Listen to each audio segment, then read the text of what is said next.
Hello,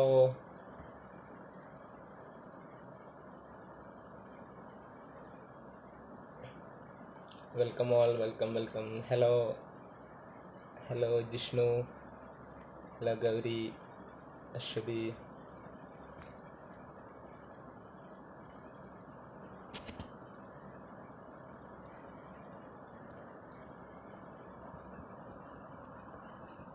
ഞാൻ ആളെ invite ചെയ്യട്ടെ.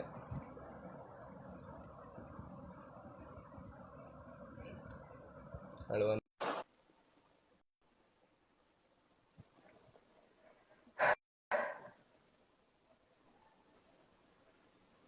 അനകത്തി കാണുന്നുണ്ടോ കേൾക്കുന്നുണ്ടോ?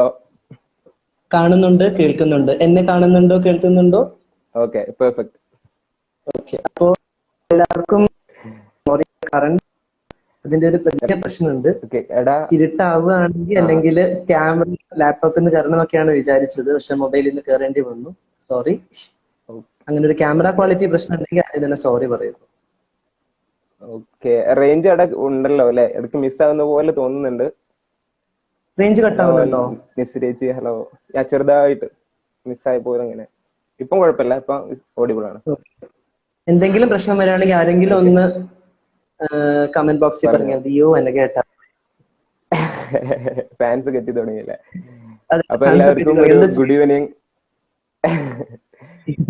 അപ്പോ സമയം എന്തായി? നമുക്ക് 1 മിനിറ്റ് കൂടെ വെയിറ്റ് ചെയ്യാം അല്ലെ? 10 പേരുണ്ട് ഓൾറെഡി ഓൺലൈനില്. അപ്പം നമ്മുടെ 1 മിനിറ്റ് കൂടെ കേട്ടോ. 5:02 5:03 കറക്റ്റ് നമ്മൾ സ്റ്റാർട്ട് ചെയ്യും. Hi Hari. Hari.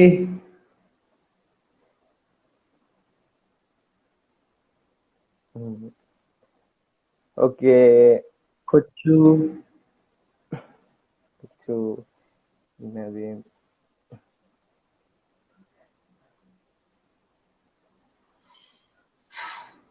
Okay, Basheer bye.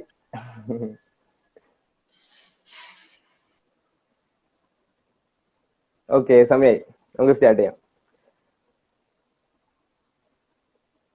അനക്ക് ചെറുതായിട്ട് കട്ടായോ ഒരു ഡൗട്ട് ഉണ്ട്. കോള് വന്നതെന്തുമായിരിക്കും. അനക്കെ കമോൺ, കം ബാക്ക്.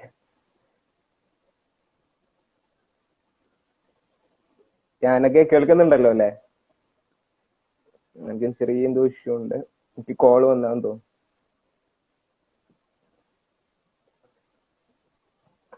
ഇവിടെ റേഞ്ച് കാണിക്കുന്നുണ്ട്. രണ്ടുപേരും ഓഡിബിൾ ആണോ? വ്യൂസ് ഒന്ന് പറയൂ ആരെങ്കിലും. എനിക്ക് കേൾക്കുന്നുണ്ട് ഇപ്പം. ഞാൻ ഓക്കെ ആണോ? അനഘ ഓക്കെ ആണോ?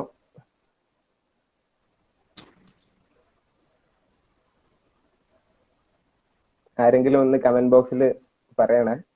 മകനെയും സൗണ്ട്.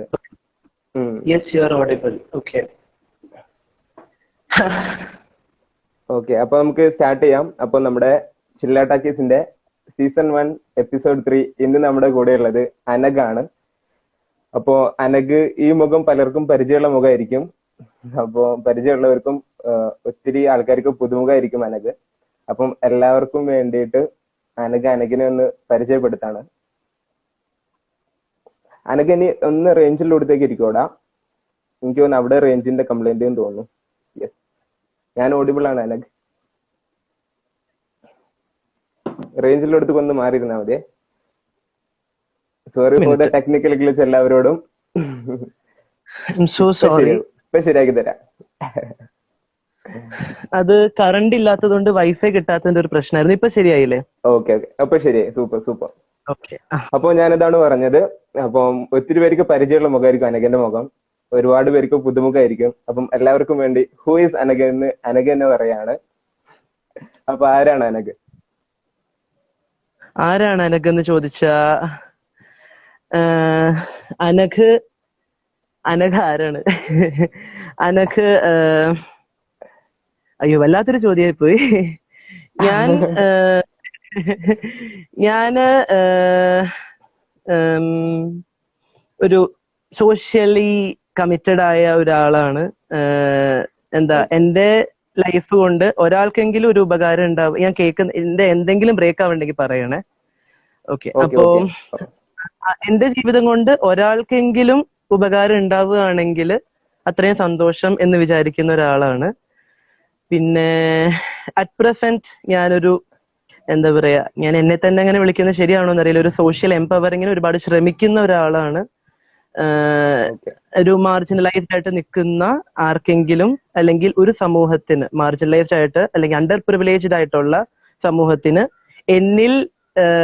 എന്നിലുള്ള പ്രിവിലേജ് ഉപയോഗിച്ച് എന്തെങ്കിലും ചെയ്യാൻ പറ്റുകയാണെങ്കിൽ അങ്ങനെ ചെയ്യാൻ ആഗ്രഹിക്കുന്ന ഒരാളാണ്. ഇത്രയാണ് പറയാനുള്ളത്. അപ്പൊ ചുരുങ്ങിയ വാക്കിൽ പറഞ്ഞു. അപ്പൊ നമ്മൾ ഇതേപോലെ അനഘിന്റെ നാട് എവിടെയാണ്, പഠിച്ചത് എന്തായിരുന്നു, ഇപ്പൊ എന്താണ് വർക്ക് ചെയ്യുന്നത്, ആ സ്റ്റാറ്റസ് ഒന്ന് പറയാമോ?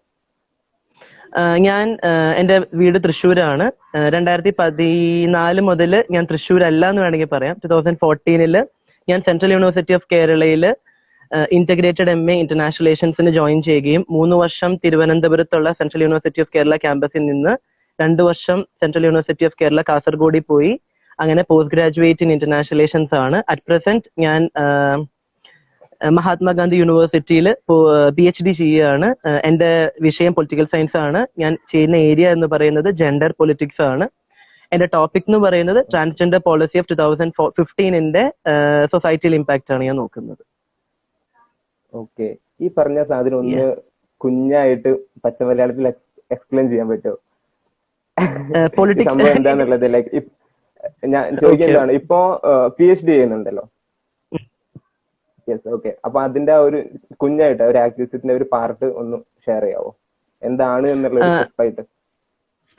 ഏരിയ എന്ന് പറയുന്നത് PhD ചെയ്യുന്ന ഏരിയ എന്ന് പറയുകയാണെങ്കിൽ ട്രാൻസ്ജെൻഡർ പോളിസി എന്ന് പറയുന്നത് 2014 നാൽസ ജഡ്ജ്മെന്റ് പ്രകാരം ആണ് പെണ്ണ് എന്ന നിലയിൽ നിന്ന് ട്രാൻസ്ജെൻഡർ ആയിട്ടുള്ള ആൾക്കാരും മനുഷ്യരാണ്, ഇന്ത്യൻ സിറ്റിസൺസ് ആണെന്ന് റെക്കഗ്നൈസ് ചെയ്തൊരു നിയമമാണ് നാൽസ ജഡ്ജ്മെന്റ്. അങ്ങനെ കേരളത്തില് അങ്ങനെ ഒരു നിയമം വരികയും അതാണ് 2015 വന്ന ട്രാൻസ്ജെൻഡർ ആക്ട്. അത് എത്രത്തോളം സ്റ്റിഗ്മ, അതായത് എത്രത്തോളം നമ്മുടെ ബൈനറിയിൽ നിന്നും ജെൻഡർ ന്യൂട്രൽ ആയിട്ട് എത്രത്തോളം ഉണ്ടായി, അല്ലെങ്കിൽ ഹെട്രോനോർമാറ്റിവിറ്റി എന്ന് പറഞ്ഞാൽ അതായത് ആണ് പെണ്ണിനെയും പെണ്ണാണിനെയും മാത്രം സ്നേഹിക്കുന്നതെന്ന് ആണിനെയും പെണ്ണിനെയും അല്ലെങ്കിൽ മറ്റ് ലിംഗങ്ങളെയും സ്നേഹിക്കുന്നതിൽ നിന്ന് എത്രത്തോളം മാറി ചിന്തിക്കുകയും അതൊരു ടാബു മാറ്റാൻ പറ്റി എത്രത്തോളം എന്ന് ചിന്തിക്കുന്നതാണ് ഈ പറയുന്ന വിഷയം, എന്റെ വിഷയം. ഓക്കെ. ഭയങ്കര സോഷ്യലി റെലവെന്റ് ഉള്ള സംഭവമാണ് അല്ലെ? ഇപ്പൊ നമുക്ക് ഒരുവിധം എല്ലാ ആൾക്കാരും ഡിസ്കസ് ചെയ്യുന്ന, സൊസൈറ്റിയിൽ ഡിസ്കസ് ചെയ്യുന്ന ഒരു ടോപ്പിക് തന്നെയാണ്. ബട്ട് ഇതിന്റെ കൂടെ വേറൊരു കാര്യമുണ്ട്. എന്താ പറയുക, നിങ്ങളുടെ FBയിലൊക്കെ കയറി നോക്കിയാൽ എൻവയോൺമെന്റ് പലയിടത്തും കാണാം. അതിൽ എന്തോ ഇന്റഗ്രേറ്റഡ് എന്തോ ഇന്റേൺഷിപ്പ് ചെയ്തു അങ്ങനെയൊക്കെ. അപ്പം ഈ സംഭവം ഇങ്ങനെ റിലേറ്റഡ് ആവുന്നത് വേറൊരു ഫീൽഡ് ഓഫ് ഇൻട്രസ്റ്റ് ആണോ? അതേപോലെ ഓക്കെ, അതൊന്ന് പറയാമോ? എൻവയോൺമെന്റ് ആയിട്ടുള്ള ഇടപെടണ്ട. അതെന്ന് പറഞ്ഞാൽ ആക്ച്വലി സ്കൂളില് എന്താ പറയുക, ഞാൻ കേന്ദ്ര വിദ്യാലയയിലാണ് പഠിച്ചത്. അപ്പൊ നമുക്ക് ഏതെങ്കിലും ക്ലബ് ഉണ്ട്, അതായത് ഏതെങ്കിലും ക്ലബിൽ നമ്മൾ ജോയിൻ ചെയ്യണം. അപ്പോ വലിയ പണിയൊന്നും എടുക്കേണ്ടാത്തൊരു ക്ലബ്ബായിരുന്നു എക്കോ ക്ലബ് എന്ന് പറയുന്നത്. ഇത് ജസ്റ്റ് അത്യാവശ്യം മടിയനൊക്കെ ആയതുകൊണ്ട് തന്നെ എന്റെ ഫ്രണ്ട്സ് എല്ലാവരും എക്കോ ക്ലബ്ബിൽ പോയി. അവരൊക്കെ നല്ലോണം തൂമ്പൊക്കെ എടുത്ത് വർക്ക് ചെയ്യും, സ്കൂളൊക്കെ വൃത്തിയാക്കും. അപ്പൊ ഞാൻ ഫ്രണ്ട്സിന്റെ കൂടെ നടക്കാൻ വേണ്ടിയും ഞങ്ങളുടെ ക്ലാസ് ടീച്ചർ ആയിരുന്നു എക്കോ ക്ലബിന്റെ ഇൻചാർജ്, അങ്ങനെ പോയി. പക്ഷെ ഞാൻ അതിൽ ഒരു പണി എടുത്തിട്ടില്ല എന്നുള്ളത് വാസ്തവമാണ്. പക്ഷെ ഞാൻ ഒരു 2019 ആയപ്പം എന്റെ PhD പ്രപ്പോസലിന് വേണ്ടി ഞാൻ തിരുവനന്തപുരത്ത് പോയപ്പം ഗ്രീൻ ആർമി എന്ന് പറയുന്ന ഒരു NGO അല്ലാതെ ആക്ച്വലി തിരുവനന്തപുരം കോർപ്പറേഷന്റെ പ്രൊജക്ട് ആണ്. ആ പ്രൊജക്റ്റിൽ ഞാൻ ജോയിൻ ചെയ്യുകയും അങ്ങനെ ഭയങ്കര ഇൻട്രസ്റ്റ് ആയി. അതിന്റെ കൂടെ തന്നെ എന്റെ ഒരു ഫ്രണ്ട് ഉണ്ട്, ഫഹദ് എന്നാണ് പേര്. ഫഹദിന് ചിലപ്പോ he's officially member of the fireflies organisation. അപ്പോ ഗൗതമിനൊക്കെ അറിയാം. ഫഹദ് എന്ന് പറയുന്ന ക്യാപിറ്റൽ സെന്ററിൽ തന്നെ സ്റ്റുഡന്റ് ആണ്. അഖിലേഷ് ഉണ്ട്. അഖിലേഷിന്റെ പേര് പറയാൻ വരികയായിരുന്നു. അവൻ കമന്റ് ഇട്ടിട്ടുണ്ട്. അപ്പോ തന്നെ ഞാൻ കങ്കാമയ്ക്ക് പരിചയപ്പെടുകയും അവനോട് ഞാൻ സംസാരിച്ചിട്ടാണ് ഞാൻ ആക്ച്വലി ഇങ്ങനെ ഒരു എഫേർട്ടിനെ കുറിച്ച് അറിയുന്നത്. അപ്പൊ ഇവര് ഗ്രീൻ ആർമി തിരുവനന്തപുരം വിട്ട് ഞാൻ കാസർഗോഡ് കോട്ടയത്ത് ജോയിൻ ചെയ്തപ്പം അവൻ എന്നെ അറിയിച്ചു, അവൻ ഒരു NGO തുടങ്ങുന്നുണ്ട്. അവന്റെ ഒരു ഫ്രണ്ടായ ഈ കമന്റ് ഇട്ട അഖിലേഷ് അനിൽകുമാറിനോട് ചേർന്നിട്ടാണ് ആ ഒരു NGO തുടങ്ങുന്നത് എന്ന് പറഞ്ഞു. അപ്പൊ ഞാൻ അതിൽ ജോയിൻ ചെയ്തു.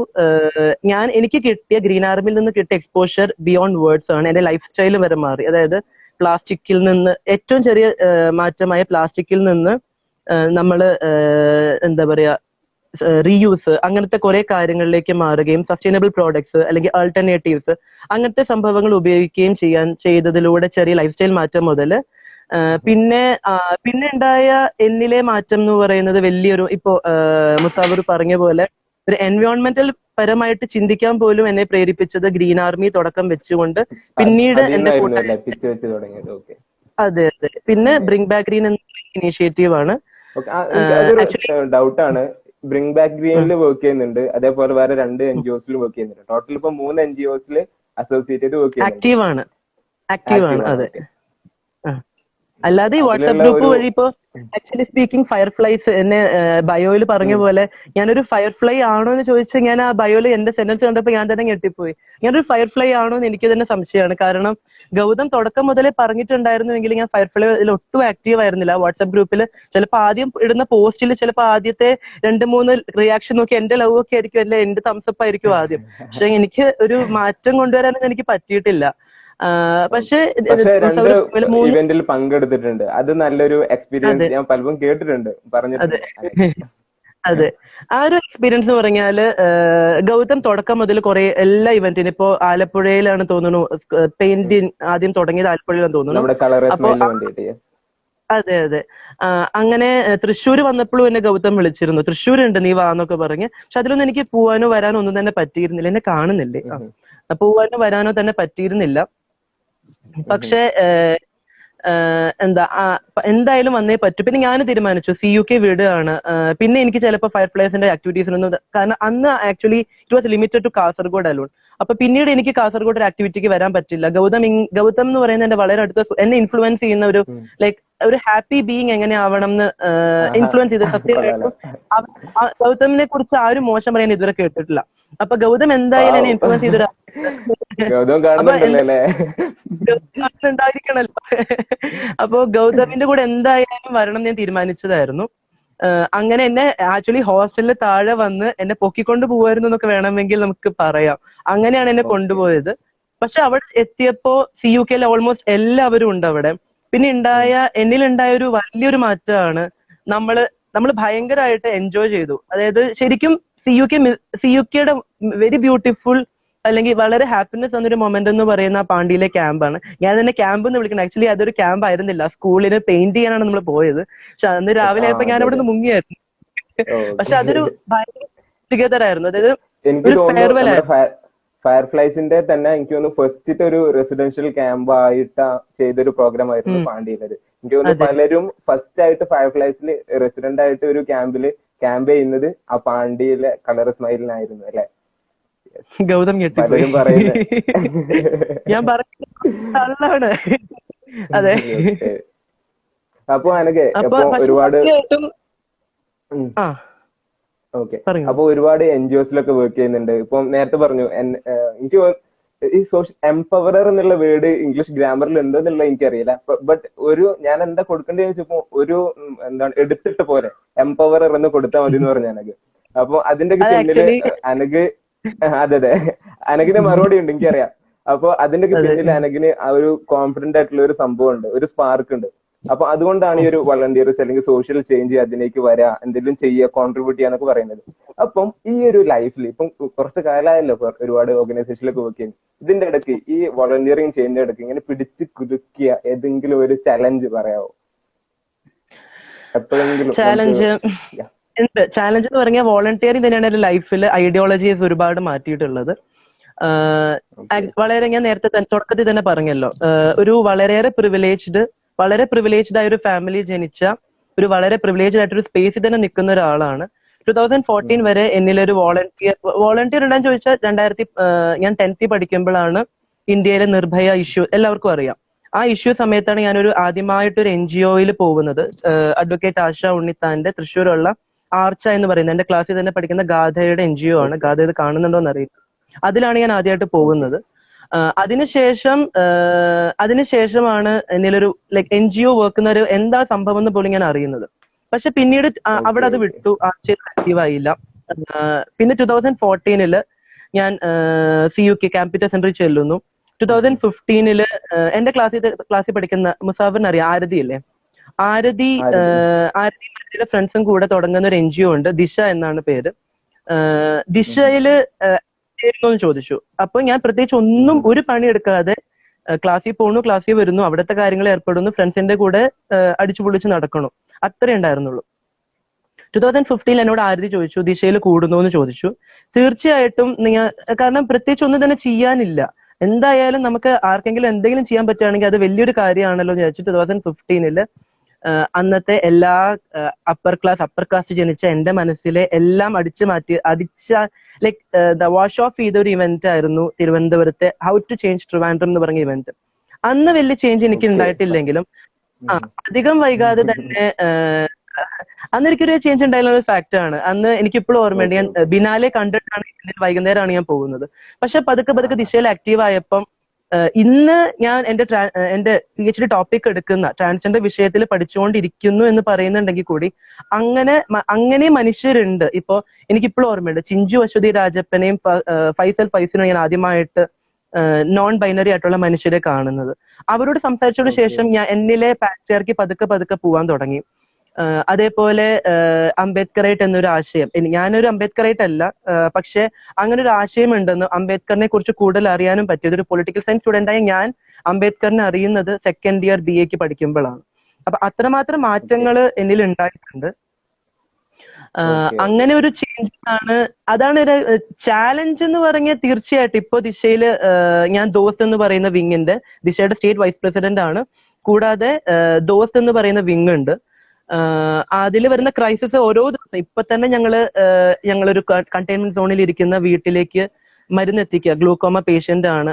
ആ പേഷ്യന്റിന് കണ്ണിലൊഴിക്കാനുള്ള മരുന്ന് തീർന്നു, അത് എത്തിക്കാന്നുള്ള ചാലഞ്ചാണ്. എന്റെ കോൺടാക്റ്റിലുള്ള എല്ലാവരോടും ഞാൻ സംസാരിച്ചുകൊണ്ടിരിക്കുകയാണ്. അതുകൂടാതെ മറ്റൊരു പറഞ്ഞൊരു NGO ഉണ്ടെന്ന് പറഞ്ഞല്ലോ. അപ്പൊ ആ NGOയിലെ ഓരോ ദിവസവും ഞാൻ സൊലസിൽ ചെല്ലുന്ന ദിവസവും ഒക്കെ ഞങ്ങൾക്ക് ഓരോ ക്രൈസിസ് ആണ്. പല ക്രൈസിസ് ആണ്. ആദ്യമായിട്ട് എനിക്ക് മീൻ പിടിക്കണം, എനിക്കൊന്ന് പുഴ കാണണം, കടൽ കാണണം, അങ്ങനെ ചെറിയ കാരണം ലോങ് ടേം ഇൽനെസിന്റെ പേഷ്യൻസ് അവര്. അപ്പൊ അവരുടെ ഓരോ ആഗ്രഹങ്ങൾ നടത്തി കൊടുക്കുക എന്നുള്ളത് ഓരോ ക്രൈസിസ് ആണ്. എങ്ങനെ കൊണ്ടുപോകും എന്നുള്ളത് മുതൽ ഓരോ വർഷം ഞങ്ങൾ 2 ടൂർ കൊണ്ടുപോകുന്നുണ്ട് അവരെ. അതൊക്കെ ഒരു ചാലഞ്ച് തന്നെയാണ്. പക്ഷെ ആ ചാലഞ്ച് ഞങ്ങൾ സന്തോഷത്തോടെ ഏറ്റെടുക്കുന്നത് ആദ്യമായിട്ട് പീച്ചി ഡാം നിങ്ങളൊക്കെ നമ്മളൊക്കെ എപ്പോഴും കുഞ്ഞുനാൾ മുതൽ ഡാം കണ്ടിട്ടുണ്ടാവും. പക്ഷെ ഇത്രയും പ്രായമായിട്ടും അല്ലെങ്കിൽ 15-16 വയസ്സായിട്ട് ഡാം കാണാത്തവര്, കടല് കാണാത്തവര്, അങ്ങനെ അതവർക്ക് വീടിനടുത്ത് ഇല്ലാത്തത് കൊണ്ടല്ല, അതാണെങ്കിൽ പിന്നെ മനസ്സിലാക്കാം. പക്ഷെ അവർക്ക് കൊണ്ടുപോകാൻ ആരുമില്ല. ഒരു ചേട്ടനായിട്ട് അല്ലെങ്കിൽ ഒരു സഹോദരനായിട്ട് അവരെ കൊണ്ടുപോകുന്നു എന്നുള്ളത് അത് നമുക്ക് തരുന്ന സന്തോഷം ചെറുതൊന്നുമല്ല. അവരുടെ മനസ്സിൽ ഇപ്പോഴും ഞങ്ങൾക്ക് ഓരോ ദിവസവും ഗുഡ് നൈറ്റ്. എനിക്കൊരു മോനുണ്ട്. ഒരു മോൻ എന്ന രീതിയിൽ ഒരു 3 വയസ്സുള്ള ഒരു ലോങ് ടേം ഇൽനെസ്. അവന് എന്ന് വേണമെങ്കിലും അവൻ നമ്മുടെ ലോകം വിട്ടുപോകും. പക്ഷെ അവൻ എന്നും എനിക്ക് ഗുഡ് നൈറ്റ് അയക്കും. എന്നും ചേട്ടൻ കഴിച്ചോ എന്ന് ചോദിച്ചുകൊണ്ട് എനിക്ക് മെസ്സേജ് അയക്കും. അപ്പൊ അത് മതി, ആ ഒരു സന്തോഷം മതി നമുക്ക് മുന്നോട്ട് പോവാൻ. നമ്മുടെ എന്തൊരു വിഷമം, നമ്മുടെ വിഷമം ഒന്നും വിഷമല്ല എന്ന് മനസ്സിലാക്കുന്നത് അതാണ്. അതായത് എനിക്ക് ഭയങ്കര ഇഷ്ടപ്പെട്ടു. അത് അനകിനോട് ഞാൻ ചോദിച്ച ക്വസ്റ്റ്യൻ എന്തായിരുന്നു, അനകിന് ചലഞ്ച് എന്തെങ്കിലും ഫേസ് ചെയ്തിട്ട് വോളണ്ടിയർ ചെയ്യും. പക്ഷെ അനക്ക് പറഞ്ഞത് ഈ ചലഞ്ചായിട്ട് വരുന്ന സാധനം ഉണ്ടല്ലോ, അത് ചലഞ്ച് അല്ല, ഹാപ്പിനെസ് ആണ് തരുന്നത് എന്നാണ് അനക്ക് പറഞ്ഞത്. That's your man. ഓക്കെ. അപ്പം എനിക്ക് ഇതേപോലെ പലർക്കും ചിലവർക്ക് അറിയലുണ്ടാവും അനക്ക് കോവിഡ് പോസിറ്റീവ് ആയിട്ടുള്ള ഒരാളായിരുന്നു കേട്ടോ. ബട്ട് ഈ അനകിന്റെ ഇപ്പത്തെ സംസാരം കേട്ടില്ലേ, അപ്പൊ അനക്ക് അത് എത്രത്തോളം പോസിറ്റീവായിട്ട് എടുത്തിട്ടുണ്ടാവുള്ള കാര്യം എനിക്ക് അറിയില്ല അനക്ക് എങ്ങനെ എടുത്തത്. പക്ഷെ ഈ സംസാരത്തിൽ തന്നെ കേൾക്കാൻ പോസിറ്റീവായിട്ട് എടുത്തിട്ടുണ്ടാവുന്നു. അപ്പൊ അനക്ക് ആ ഫസ്റ്റ് ആയിട്ട് ആ ഒരു പോസിറ്റീവ് എന്നുള്ള ന്യൂസ് കേട്ട സമയത്തുള്ള അനകിന്റെ ഇംപ്രഷൻ എന്തായിരുന്നു, ഫാമിലിയുടെ ഇംപ്രഷൻ എന്തായിരുന്നു, അങ്ങനെയുള്ള ഒരു എക്സ്പീരിയൻസ് ഷെയർ ചെയ്യാം അവിടെ. ഓക്കെ, അതായത് ഞാൻ ഇതേപോലെ ദിശയുടെ ഒരു കോഴ്സ് നടന്നുകൊണ്ടിരിക്കുകയാണ്. അപ്പൊ അതിന്റെ വൈവ ഉണ്ട്, ഞാൻ അതിന്റെ കോഴ്സ് കോർഡിനേറ്റർ ആണ്. അപ്പൊ ഞങ്ങളുടെ വൈവ നടന്നുകൊണ്ടിരിക്കുമ്പോൾ ഇതേപോലെ കറണ്ട് ഇല്ലാത്ത സമയമായിരുന്നു, ലാപ്ടോപ്പ് ഓഫ് ആണ്. അപ്പൊ ഞാൻ മൊബൈലിൽ ഗൂഗിൾ മീറ്റിൽ വൈവ എടുത്തുകൊണ്ടിരിക്കുമ്പോൾ കണ്ടിന്യൂസ് ഇങ്ങനെ കോൾസ് വന്നുകൊണ്ടേ ഇരിക്കണം. അപ്പൊ ഞാൻ വിചാരിച്ചു ഒന്നെങ്കിൽ ദിശയുടെ വേറെ എന്തെങ്കിലും കോൾസ് ആയിരിക്കും, അല്ലെങ്കിൽ വേറെ ആരെങ്കിലും ഇങ്ങനെ ചുമ്മാ വിളിക്കുന്നതായിരിക്കും എന്ന് വിചാരിച്ച് ഞാൻ കോള് കട്ട് ചെയ്തു. കോള് കട്ട് ചെയ്തുകൊണ്ടിരുന്നപ്പോൾ അവസാനം SMS വന്നു, നിങ്ങള് അർജുനാണ്, കോൾ എടുക്കണം, 108 എന്നാണ്. അപ്പൊ എനിക്ക് മനസ്സിലായി എന്തോ പെശക് ഉണ്ട് എന്ന് മനസ്സിലായിട്ട് ഞാൻ കോൾ എടുത്തു. ഒരു മിനിറ്റ് എനിക്ക് കോൾ വരണമെന്ന് ദിനു എന്ന് പറയുന്ന ഫൗണ്ടർ ഓഫ് ദിശയാണ്, ദിനുവിനോട് പറഞ്ഞു. ദിനുവിനോട് പറഞ്ഞതിന് ശേഷം ഞാൻ കോൾ എടുത്ത് അയാൾ എന്നോട് ഹാർഷ് ആയിട്ടാണ് സംസാരിച്ചത്. കാരണം സ്വാഭാവികം, ഒരു മണിക്കൂറിന്റെ അടുത്തായിട്ട് അവരെന്നെ മാറി മാറി കുറെ നമ്പറിൽ നിന്ന് വിളിച്ചുകൊണ്ടിരിക്കുകയാണ്. അപ്പൊ അവരെന്നോട് ഹാർഷായിട്ട് പറഞ്ഞു, നിങ്ങൾ കോൾ എടുക്കേണ്ടതാണ്, 108 എന്നാണ് വിളിക്കുന്നത്, നിങ്ങളുടെ വീടിന്റെ അടുത്ത് എത്തി, നിങ്ങൾ കോവിഡ് പോസിറ്റീവ് ആണ്. ഞാൻ ആകപ്പാട ഒരു എന്താ പറയുക, ഏതൊരു മനുഷ്യനെ പോലെ ഞാൻ 2 സെക്കൻഡ് അമ്പരിച്ചു. എന്നിട്ട് ഞാൻ ആദ്യം ചെന്നത് ദിശയുടെ ഗൂഗിൾ മീറ്റിലേക്ക് തിരിച്ചു ചെന്നിട്ട് പറഞ്ഞു, എടാ ഞാൻ ഇറങ്ങുകയാണ്, വേറെ ആളെ തപ്പണം, പോസിറ്റീവ് ആണെന്ന്. അവരും അതേപോലെ, കാരണം ഇത്ര നേരം സംസാരിച്ചുകൊണ്ടിരുന്നിരുന്ന ഒരാള് എന്താ പാർട്ട് ഓഫ് ദ ഹിസ്റ്ററി എന്നൊക്കെ നമുക്ക് പോയറ്റിക്കലി പറയാമെങ്കിൽ അപ്പൊ എല്ലാവരും അമ്പരിച്ചു. പക്ഷെ ഉടനെ തന്നെ ദിനുവും പിന്നെ എന്റെ അടുത്ത ഫ്രണ്ട്സ്, എന്റെ കുറെ ഫ്രണ്ട്സിനെയും വിളിച്ചു പറഞ്ഞു. കാരണം ഒന്നാമത് വീട്ടിൽ എല്ലാവരും വയ്യാത്തവരാണ്, അമ്മ വയ്യാത്തതാണ്, അച്ഛൻ വയ്യാത്തതാണ്, മുത്തശ്ശിയുണ്ട്, 87 വയസ്സുള്ള മുത്തശ്ശിയുണ്ട്, പിന്നെ അമ്മാവനുണ്ട്, അവരെല്ലാവരും വയ്യാത്തതാണ്. അപ്പൊ ഞാൻ വളരെയേറെ പേടിച്ചു. എനിക്ക് വരുമോ എന്നായിരുന്നില്ല എനിക്ക് പേടി. എനിക്ക് എല്ലാവരും പറയുന്ന പോലെ ഇമ്മ്യൂണിറ്റി ഉണ്ട്, അതുകൊണ്ട് എനിക്ക് മാറുന്ന എനിക്ക് 10% ഷുവർ ആയിരുന്നു. പക്ഷേ വീട്ടുകാർക്ക് വന്നാലുള്ള ബുദ്ധിമുട്ട് ചെറുതൊന്നുമല്ല. അപ്പൊ അതേപോലെ തന്നെ ഞാൻ ചെന്നു, അവരോട് പറഞ്ഞു, അച്ഛനെ വിളിച്ചു പറഞ്ഞു. അച്ഛൻ മേളിലേക്ക് റൂമിന്റെ പുറത്ത് വന്നിട്ട് പറഞ്ഞു, ഇങ്ങനെ പേടിക്കൊന്നും വേണ്ട. വീട്ടുകാരും ആദ്യം അമ്പരിച്ചു. പക്ഷെ അമ്മയുടെ സ്വാഭാവികമായിട്ടൊരു അമ്മയുടെ വിഷമം എന്ന് പറയുന്നത്, എന്റെ അമ്മ എസ്പെഷ്യലി ഭയങ്കര പാനിക്കും ആൻസൈറ്റി ഉള്ള ഒരാളാണ്. അമ്മ പേടിച്ചു. എന്നിട്ട് ഞാൻ പക്ഷെ പോസിറ്റീവായിട്ട് തന്നെയാണ് അവിടെ എത്തുന്നത് വരെ ആംബുലൻസ് ഡ്രൈവർ വളരെ പോസിറ്റീവായിട്ട് തന്നെ വെൽക്കം ചെയ്തു. അയാൾ ആ PPE കിറ്റൊന്നും ഇട്ടിട്ടുണ്ടായിരുന്നില്ല. ഏറ്റവും സന്തോഷം അതാണ്. അയാള് റെസ്ക്യൂ എല്ലാം എടുത്തിട്ടുണ്ട്, പക്ഷെ ആ കാണുന്ന ഭീകര രൂപം എന്നെ കാണിച്ചില്ല അയാള് കയറുന്നതിന് മുന്നേ. പിന്നെ അവിടെ എത്തിയപ്പോ എല്ലാവരും ചില്ലാണ്. നിങ്ങൾക്കൊരു കാര്യം അറിയൂ, അവിടെ ഞങ്ങൾ വാട്സപ്പ് ഗ്രൂപ്പ് ഒക്കെ ഉണ്ടായിരുന്നു, കൊറോണ എന്നൊക്കെ പറഞ്ഞ് ഞങ്ങൾ ചീട്ടുകളിയൊക്കെ ആയിരുന്നു, പിന്നെ സ്റ്റിക്കർ അടിച്ച് കളിക്കുക, അതൊക്കെ ആയിരുന്നു. ഭയങ്കര ചില്ലാണ് അവിടെ. പിന്നെ 3 നേരം കിഡിലോസ്കി ഫുഡ്, പിന്നെ എന്താ വേണ്ടേ. ഓക്കെ, ടോട്ടലി അതൊരു പെരുന്നാളായിരുന്നു അല്ലേ, ഇടക്കാല പെരുന്നാൾ. നിങ്ങൾക്കാർക്കും പുറത്തിറക്കാൻ പറ്റില്ലല്ലോ, ഞാനൊക്കെ പുറത്തിറങ്ങി ഫുള്ള് എൻജോയ്മെന്റ് ആയിരുന്നു. ഓക്കെ, അപ്പൊ വീട്ടില് എങ്ങനെയായിരുന്നു? ഐ മീൻ വീട്ടുകാർക്ക് നല്ല പേടിയുണ്ടായിരുന്നു? സ്പോട്ടിൽ തന്നെ വീട്ടിൽ വിളിച്ചു പറഞ്ഞു? എന്റെ അച്ഛൻ ഭയങ്കര സ്ട്രോങ് ആയിട്ട് ഒരാളാണ്. ഭയങ്കര സ്ട്രോങ് വെച്ചാൽ ഭയങ്കര വിൽ പവർ ആണ് അച്ഛൻ. അതുകൊണ്ട് അച്ഛൻ ഒട്ടും പേടിച്ചില്ല. അമ്മ ഭയങ്കര വീക്കായി. 2 ദിവസം അമ്മയ്ക്ക് അമ്മ ഒരു ദിവസം തലകറിയൊക്കെ വീണ് ഭയങ്കര സീനൊക്കെ ആയിരുന്നു. പക്ഷെ എങ്കിലും അമ്മയും ഞാൻ 22nd പോസിറ്റീവ് ആയത്. ഞാൻ 27th ഞാൻ നെഗറ്റീവ് ആയി. അതും ഇതേപോലെ ഒരു വോളണ്ടിയറിങ്ങിന് പോയിട്ടാണ് എനിക്ക് കിട്ടിയത്. ഞാൻ ക്വാറന്റൈൻ തന്നെ ആയിരുന്നു, അതുകൊണ്ട് എനിക്ക് അധികം പ്രൈമറി കോണ്ടാക്ട് ഒന്നും ഉണ്ടായിരുന്നില്ല. പക്ഷെ എങ്കിലും ഞാൻ ഈ സൊലസ് തന്നെ ഒരു അടച്ചിടേണ്ടി വന്നു. അവിടുത്തെ 10ഓളം വോളണ്ടിയേഴ്സ്, അത് ഞങ്ങൾ പാക്കിങ്ങിന് പോയിട്ടുണ്ടായിരുന്നു. ഞങ്ങൾ കുട്ടികൾക്ക് ബാഗ് കൊടുക്കുന്ന പാക്കിങ്ങിന് പോയതുകൊണ്ട് അവിടെ അടച്ചിടേണ്ടി വന്നു. പക്ഷെ വീട്ടിൽ അതേപോലെ ഭയങ്കര എന്താ പറയാ, മുത്തശ്ശിയാണെങ്കിലും അമ്മാവനാണെങ്കിലും അച്ഛനാണെങ്കിലും ഭയങ്കര പോസിറ്റീവ് തന്നെയായിരുന്നു. പേടിച്ചൊന്നും ഇരുന്നില്ല. കാരണം അച്ഛൻ ഓൾറെഡി എക്സ്പെക്ട് ചെയ്തിരുന്നതാണ് അച്ഛൻ പറഞ്ഞത്. കാരണം കോവിഡ് പേഷ്യൻസിനെ കെയർ ചെയ്യാൻ പോകുമ്പോൾ സ്വാഭാവികമായിട്ടും നമുക്ക് കിട്ടും. എനിക്ക് അത്യാവശ്യം നല്ല ഇമ്മ്യൂണിറ്റി ഉണ്ടെങ്കിൽ ഒരു ചെറിയൊരു ആസ്മ ട്രബിൾ അല്ലാതെ വേറെ ഒന്നും തന്നെ എനിക്കില്ല. അതുകൊണ്ട് ഞാനും ഭയങ്കര എനർജറ്റിക് തന്നെയായിരുന്നു. അമ്മയുടെ ഒരു പ്രശ്നം മാത്രമേ ഉണ്ടായിരുന്നുള്ളൂ. എങ്കിലും നെഗറ്റീവായി വന്നതിന് ശേഷം അമ്മയും നല്ല രീതിയിൽ ഓക്കെ ആയി. വലിയ പ്രശ്നമൊന്നുമില്ല, നല്ല സപ്പോർട്ട് ഉണ്ടായിരുന്നു. നല്ല അടിപൊളി കഥ, ചില്ലായിട്ട് തന്നെ പറഞ്ഞത്. ഓക്കെ, പിന്നെ അനഘ, ഇതേപോലെ വേറൊരു കാര്യം എന്താ വെച്ചാല്, നമ്മൾ ഒരുപാട് ആക്ടിവിറ്റീസ് ചെയ്യുന്നുണ്ട്. ആ ചെയ്യുന്ന സമയത്തൊക്കെ ഇപ്പൊ എന്നെ സംബന്ധിച്ചായാലും നമ്മളിപ്പോ ഒരു NGO ആയിട്ട് ചേർന്ന് വർക്ക് ചെയ്യുന്ന സമയത്ത് നമുക്ക് ഒരുപാട് ഇമ്പ്രൂവ്മെന്റ്സ് ഉണ്ടാവും അല്ലെ? ഒരുപാട് നമ്മുടെ പേഴ്സണാലിറ്റിയിലായാലും നമ്മുടെ സ്കില്ലിലായാലും, നമ്മളിപ്പോ ഒരു ഡെസിഗ്നേഷനിൽ ഇരിക്കുകയാണെങ്കിൽ നമുക്ക് ഒരു സ്കില്ലിൽ ഡെവലപ്മെന്റ്സ് ഉണ്ടാവും. ആ സമയത്ത് നമ്മളൊരു ലീഡർ ആയിക്കൊണ്ടിരിക്കുകയാണ്, ലൈക്ക് നമ്മൾക്ക് ആരെങ്കിലും ഇൻസ്ട്രക്ട് ചെയ്യാൻ പറ്റും. അപ്പോ അനഘ് ബി എ ലീഡർ എന്നതിലാണോ അല്ലെങ്കിൽ മേക്കിംഗ് ലീഡേഴ്സ് എന്നതിനാണോ ഇമ്പോർട്ടൻസ് കൊടുക്കുന്നത്? ഞാൻ BA ലീഡറാണ്, ഞാൻ ഒരു ലീഡർ ആണ് എന്നൊന്നും ഞാൻ പറയില്ല. അതേപോലെ ഒരു ലീഡറിനെ ഉണ്ടാക്കാനുള്ള ഒരു ക്വാളിറ്റി ഉണ്ടെന്നും ഞാൻ പറയുന്നില്ല. എനിക്കൊരു വോളണ്ടിയർ ആവാനാണ് താല്പര്യം. കാരണം ഞാൻ ഒരിക്കലും എന്താ പറയുക, ഒരു ഓഫീസ് ബെയർ ആവണം എന്ന് ആഗ്രഹിച്ചിട്ടില്ല. ഞാൻ എപ്പോഴും ബ്രിങ് ബാക്ക് ഗ്രീനിൽ നിൽക്കുമ്പോൾ ഞാൻ എന്റെ ഓർഗനൈസേഷന്റെ ഫൗണ്ടേഴ്സിനോട് പറയാറുള്ളതാണ്, ഒരിക്കലും എനിക്ക് ഒരു ഡെസിഗ്നേഷൻ തരരുത്. അവര് ആക്ച്വലി എന്താ കോർ ടീം മെമ്പർ എന്നൊക്കെ ഞങ്ങളൊരു കോൺഫറൻസ് ഒക്കെ വിളിച്ചപ്പോൾ അത് തന്നെ വേണോ എന്നൊക്കെയാണ് ഞങ്ങൾ ചോദിച്ചത്. അതേപോലെ ഞങ്ങളുടെ ഒരു പ്രസന്റേഷൻ വരുന്നുണ്ട്, അതിൽ എനിക്കൊരു ഡെസിഗ്നേഷൻ ഇടണ്ടെന്നാണ് ഞാൻ പറഞ്ഞത്. കാരണം അതിനൊരു ക്വാളിറ്റി ഒരു ഓർഗനൈസേഷന്റെ തലപ്പത്തിരിക്കാനോ അല്ലെങ്കിൽ ഇൻഫീരിയർ സുപ്പീരിയർ എന്ന് വിശ്വസിക്കുന്നില്ല, പക്ഷെ നമ്മൾ ഡയറക്റ്റ് ചെയ്ത് കൂടെ വർക്ക് ചെയ്യാൻ നമ്മൾ ഡയറക്റ്റ് ചെയ്ത് വർക്ക് ചെയ്യിപ്പിക്കുമ്പം ഈ പറഞ്ഞ പോലെ നമുക്കൊരു നമുക്കൊരു ക്വാളിറ്റി ഇൻബിൽഡ് ചെയ്യാൻ പറ്റില്ല. പക്ഷെ അതേസമയം നമ്മൾ ഒരുമിച്ച് വർക്ക് ചെയ്യുമ്പോൾ ഇറ്റ്സ് ലൈക്ക് ലേണിംഗ് ടുഗെദർ ആണ് അല്ലെ. ഒരു കാര്യം നമ്മൾ ചെയ്തുകൊണ്ടിരിക്കുമ്പോൾ നമ്മൾ ഒരുമിച്ച് പഠിക്കും. ഇപ്പൊ ഞാൻ പറഞ്ഞില്ലേ 2019 എനിക്കൊരു എൻവയോൺമെന്റലി ചിന്താഗതി എനിക്ക് വന്നത്. അതിന് മുന്നേ ഞാനും ഈ പറഞ്ഞ പോലെ പ്ലാസ്റ്റിക് തൊലി എടുത്ത് ഞാൻ പുറത്തിടുമായിരുന്നു. പക്ഷെ ഞാൻ ഒരുമിച്ച് പഠിച്ചപ്പോഴാണ് എന്നിലൊരു എൻവയോൺമെന്റലി ചിന്തിക്കാൻ അല്ലെങ്കിൽ എൻവയോൺമെന്റ് ഫ്രണ്ട്ലി ആയിട്ട് ചിന്തിക്കാൻ എന്നെ പ്രേരിപ്പിച്ചത്. അതേപോലെ തന്നെ വളരെ പാട്രിയാർക്കൽ ആയിരുന്ന, വളരെ കാസ്റ്റിസ്റ്റ് ആയിരുന്ന ഒരു 17 വയസ്സുകാരനിൽ ഉണ്ടായ ചേഞ്ച് എന്ന് പറയുന്നത്, അല്ലെങ്കിൽ ഒരു 18 വയസ്സുകാരനിൽ വളരെ ജെൻഡർ ന്യൂട്രൽ ആയിട്ടും വളരെ എന്താ പറയാ നോർമൽ ആയിട്ട് ചിന്തിക്കാൻ എന്നെ പ്രേരിപ്പിച്ചത് ദിശ എന്ന് പറയുന്ന ഓർഗനൈസേഷനിലെ വോളണ്ടിയർ ആണ്. എനിക്കറിയില്ല ദിശയുടെ വൈസ് പ്രസിഡന്റ് ആയി ഞാൻ ഇങ്ങനെ ഇരിക്കുമ്പം ഞാൻ നല്ലൊരു വൈസ് പ്രസിഡന്റ് ആണോ എന്ന് എനിക്കറിയില്ല. ഒബ്വിയസ്ലി എന്താ ഇറ്റ്സ് എ ടീം. അപ്പൊ എനിക്ക് ലീഡർ ആവാനോ മേക്കിംഗ് ലീഡേഴ്സും അല്ല, പക്ഷെ ഒരു ടീമായിട്ട് ആരും ഇൻഫീരിയർ അല്ല, ആരും സുപ്പീരിയർ അല്ല, ഒരുമിച്ച് വർക്ക് ചെയ്യാനാണ് എനിക്ക് താല്പര്യം. ഓക്കെ ഓക്കെ ഫൈൻ, നല്ല അടിപൊളി. കാരണം നമ്മൾ ഇനി പറഞ്ഞ വേറെ കാര്യമുണ്ട്, എന്താ വെച്ചാൽ ഒരുമിച്ച് വർക്ക് ചെയ്യുന്ന സമയത്ത് നമ്മള് ഉള്ളിൽ ലീഡറായി കൊണ്ടിരിക്കുന്നുണ്ട് നമ്മള്. കാരണം ഒരുപാട് കാര്യങ്ങൾ നമ്മൾ ലേൺ ചെയ്യുന്നുണ്ട് ടുഗദർ ആയിട്ട്. അതെ അതെ അതെ. റിയലി. അപ്പോ പിന്നെ ഇതുപോലെ നമ്മുടെ കേരളത്തിലായാലും ലൈക്ക് ലോകത്ത് എവിടെയായാലും ഇന്ത്യയിലായാലും ഒരുപാട് ഗവൺമെന്റ് ഓർഗനൈസേഷൻസ് ഉണ്ട്. ലൈക്ക് ഗവൺമെന്റ് നമ്മുടെ റൂട്ട് ലെവലില്, അതായത് നീഡ്ഫുൾ ആയിട്ടുള്ള ആൾക്കാർക്ക്, ഇപ്പൊ നമുക്കറിയാം വിമൻസിനെ എംപവർ ചെയ്യാൻ ഈ കുടുംബശ്രീ അങ്ങനെയൊക്കെ പറഞ്ഞിട്ട് ഒരുപാട് യൂണിറ്റ്സ് ഉണ്ട്. പിന്നെ നാട്ടില് പല സംഭവങ്ങളും ഉണ്ട്. അപ്പൊ ഈ ഗവൺമെന്റ് ഓൾറെഡി എസ്റ്റാബ്ലിഷ്ഡ് ആയിട്ടുള്ള ഒരു സർവീസിന്റെ സിസ്റ്റം ഉള്ള സ്ഥലത്ത് ഒരുപാട് NGOs ഉണ്ടല്ലോ നമ്മുടെ നാട്ടില്, കേരളത്തിലായാലും എവിടെയായാലും ഉണ്ടല്ലോ. അപ്പൊ ഈ NGOസിന്റെ ഒക്കെ റെലവൻസ് എന്താണ്? ഈ ഗവൺമെന്റ്